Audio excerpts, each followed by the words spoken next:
شروع کرتا ہوں اللہ تعالیٰ کے نام سے جو بڑا مہربان نہایت رحم والا ہے۔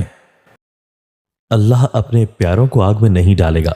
سیدنا انس رضی اللہ تعالیٰ عنہ سے روایت ہے کہ نبی صلی اللہ علیہ وآلہ وسلم اور صحابہ کرام کسی جگہ سے گزر رہے تھے۔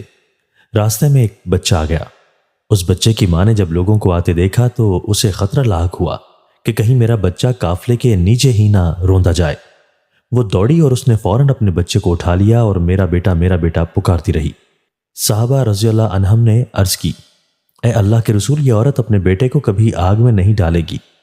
نبی صلی اللہ علیہ وآلہ وسلم نے فرمایا، نہیں، کبھی نہیں، اور اللہ بھی کبھی اپنے پیاروں کو آگ میں نہیں ڈالے گا۔ زیادہ کامل ایمان والا کون؟ حضرت ابو ہریرہ رضی اللہ تعالیٰ عنہ سے روایت ہے کہ رسول اللہ صلی اللہ علیہ وآلہ وسلم نے فرمایا، ایمان والوں میں زیادہ کامل ایمان والے وہ لوگ ہیں جو اخلاق میں زیادہ اچھے ہیں۔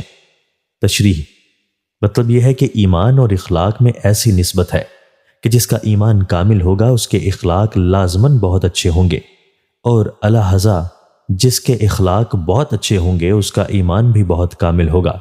واضح رہے کہ ایمان کے بغیر اخلاق بلکہ کسی عمل کا، حتیٰ کہ عبادات کا بھی کوئی اعتبار نہیں ہے۔ ہر عمل اور ہر نیکی کے لیے ایمان بمنزلہ روح اور جان کے ہے۔ اس لیے اگر کسی شخصیت میں اللہ اور اس کے رسول پر ایمان کے بغیر اخلاق نظر آئے تو وہ حقیقی اخلاق نہیں ہے بلکہ اخلاق کی صورت ہے، اس لیے اللہ کے یہاں اس کی کوئی قیمت نہیں ہے۔